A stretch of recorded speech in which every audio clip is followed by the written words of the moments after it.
Rajas of the Ganges. Now, in this game, set in India, players are Rajas trying to increase their fame and wealth and influence in India around the river Ganges.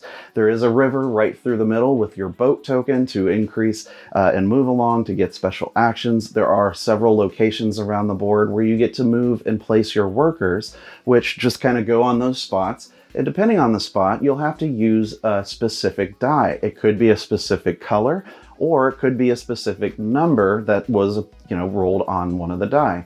So your dice in this game, there's 4 kinds, 4 colors, translucent dice, and they're used in those different ways as mainly resources. And you'll get to collect more dice during the game by taking certain actions. You'll get to spin those dice to gain tiles and to increase the point values of certain temples that you can add to your board.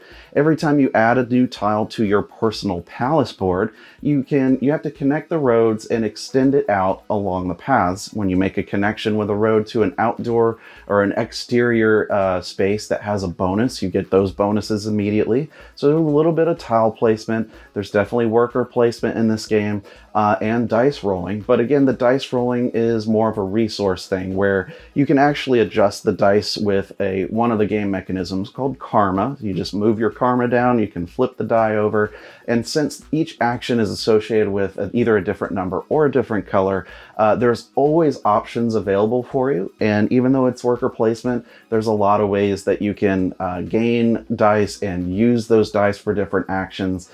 It's a lot of fun. I highly recommend it. And it's instead of scoring victory points like other Euro games, this one you have to actually match up your fame marker and your income marker, which start in the same corner of the board, but on 2 different tracks that run concurrently. So one goes clockwise and one goes counterclockwise. So your goal is to have them meet or pass. At that point, that's going to trigger the end of the game, and whoever's passed more, who's made a bigger difference in how they've passed, is going to win the game.